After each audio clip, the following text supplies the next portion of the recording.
Hello, here we go.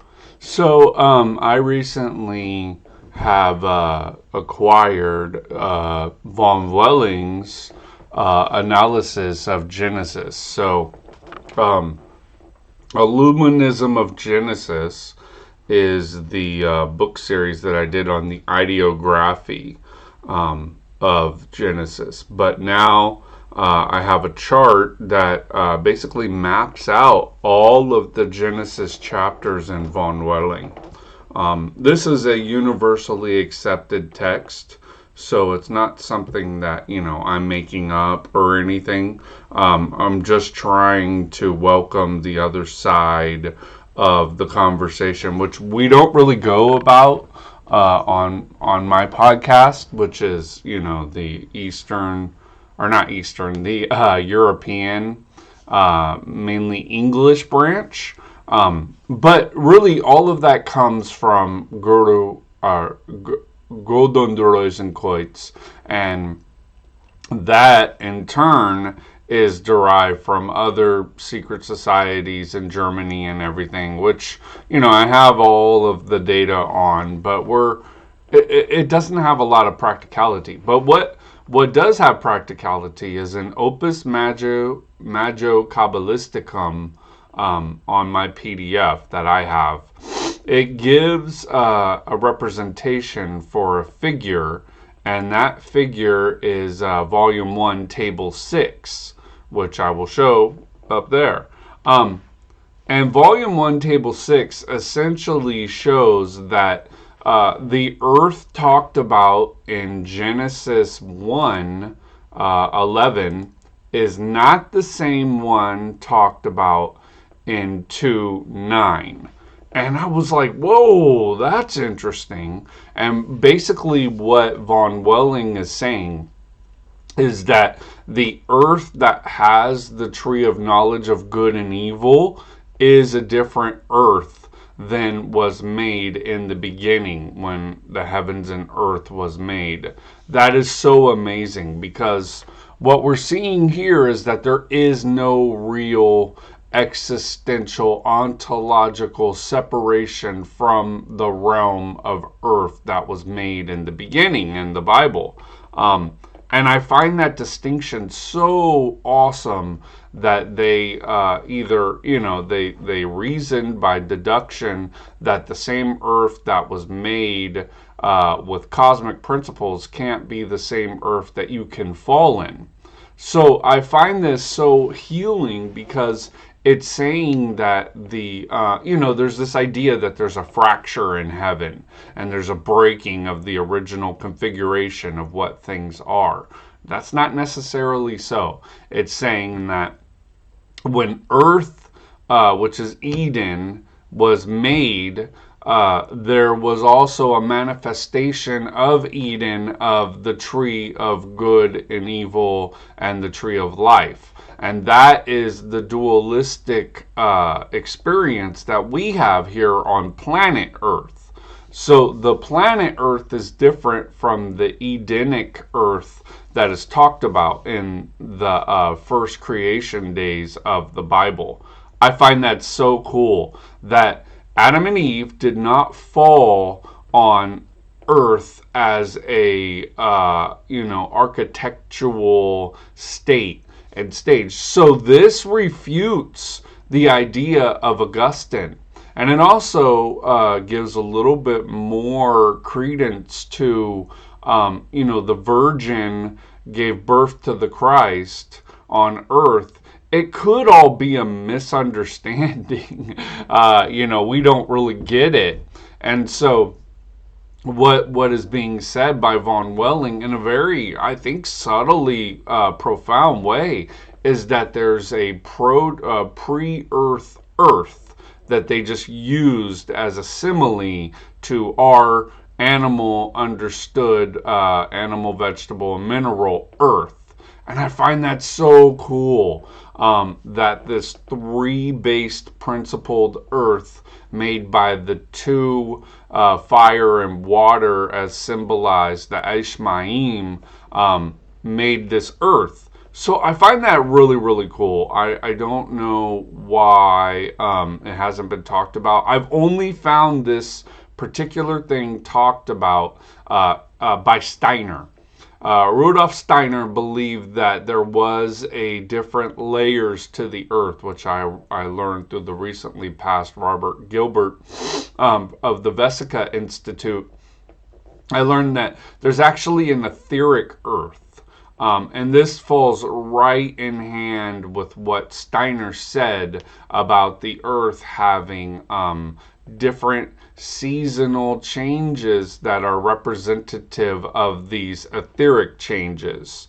But the etheric change is not in the ether, it's in the actual manifestation of the ether, the etheric earth, which is vegetable, animal, and mineral earth. I just think that's so cool that, this is why they talk about humans that are born from a womb are subject to suffering, because the womb is here on earth. It's not a universal constant symbol. It's not saying that it's the womb of all creation. I mean, it could be, but the womb experience of phylogeny, is basically, it's saying that you are from the animal, vegetable, mineral earth, and your soul is from the Edenic earth. So I find that really, really interesting distinction that von Welling makes. And so there is no way to bring the human ego into that realm, into Eden, where the tree of life is made back available to us. But it's only by death of the human etheric manifestation that we can experience the reemergence into the earth, as it's talked about, or Eden. But more importantly, stuff is hard to talk about, trust me. I don't know if you're following along, and I'm not trying to be dense just to sound like I know what I'm talking about. I was really amazed by this. The earth, in the sense of the Genesis narrative before Adam and Eve were manifested, whatever that representation is, because we haven't really talked about that. That I do talk about that in the Elukoan. I learned that from my predecessors. So I will talk about that to private members of the order. But for the sake of just the internet, I won't have to go into that. But the earth, as manifested in Genesis through von Welling's distinction, which I found very, very cool. I can give you the part. So the PDF, it's part 33 of one of these chapters. This is a massive book. I mean, the pages that I have are 573. So I cataloged all the Genesis areas so I could talk about this meaningfully and structurally in a way that might shed a little bit of light on it, but then again, maybe not. I have a human brain on the planet Earth. Vegetable, animal, mineral, and of the like. So, I'm not a divine messenger, and I don't know how to talk about this. Anyway, so in the Jung commentary on the Tibetan Book of the Dead, and I'm not trying to graft on Tibetan Buddhism, it's so interesting that this doctrine that von Welling is advocating is compatible with the Buddhist idea of the bardo.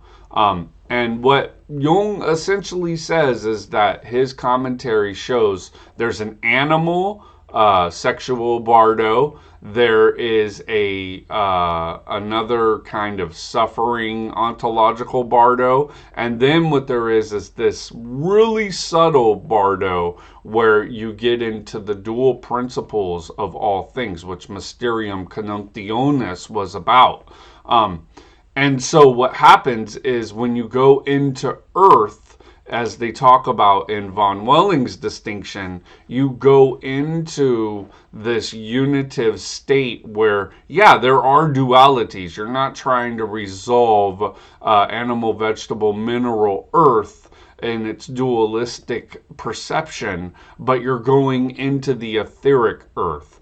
It makes perfect sense in the light of the Kabbalistic teachings of the Olam Haba, and they say that is the world to come. So the world to come is once you go through, pun intended, once you go through the layers of your animal, vegetable, mineral reintegration, you can go into your divine form, which your soul is of the image of. So this is so interesting that, if we go into that realm of the Pythagorean hypotenuse or whatever, the theorem, you can see that there's a three base principle on the right. I'll show an image up here about that, but there's a three base principle that has a vegetable, animal, mineral, and human four based evolution on it. And then there's the coolest part, which is the only way to bridge the human who's gone through the vegetable, animal, mineral realm is to give them their fifth arc to the divine. This is what Pythagoras said was in the theorem of the hypotenuse, but it shows that human beings, once fallen into these vegetable, animal, mineral states, and human, are not able to immediately recapitulate their divinity, that they have to go through their humanness in order to get to their divinity. So I'll show a picture of the Pythagorean theorem, but it's very interesting because ideology tells us that there's an original mind that you have to get back to, and if you can get back to the original mind, that you'll experience less or none of the human trappings and sufferings. That's not true.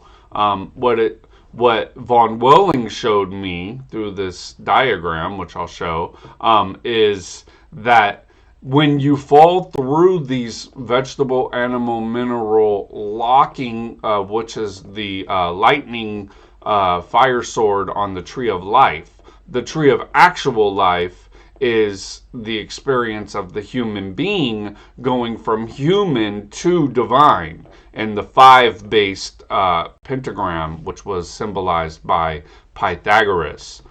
Super occult stuff, amazing things, because in this state, you have an awareness in your human mind of the rebus, or what Similas calls the Adam-Eve, I think it's called the Adam-Eve restoration, or Adam and Eve regenerated, which comes from Kunrath. So a lot of this stuff ties into the Similas alchemy material, but I don't know why there hasn't really been a explanation of all the geniuses and experts of this. But anyway, so the divine practices and theurgy, which is God doing, you're a human being doing the God work. That is what gets you through the five human stages, which will recapitulate your animal, vegetable, mineral, evolutionary chain from the three hypostases that are created on the entire, well, not created, but are emanated on the right. So I find this very interesting because this is the 47th problem, I think it's 47th problem of Euclid, which is also the Master Mason symbol in the old Masonry. This is a symbol which was used as a mark of the Master Mason. So it's very cool how von Welling ties into Rosicrucian Theosophy and theology an older understanding that has root in the classicist ideas of Pythagoras and the hypotenuse. So hopefully that wasn't too many words. I hope you enjoyed it. Come to the Omni Shelf if you want more Illuminism of Genesis. I'll just make this one out there so you guys can see it, because it doesn't really tie into the ideographic analysis of Genesis, but it is a kind of commentary on Genesis as shown through these multiple layers of textual archaeological work. So I'm really happy to have done that and made that distinction, because that brings a little bit of nuance out of Steiner and some of the French mysticism, which, not very many people have even heard about. So, all right, thanks so much for watching.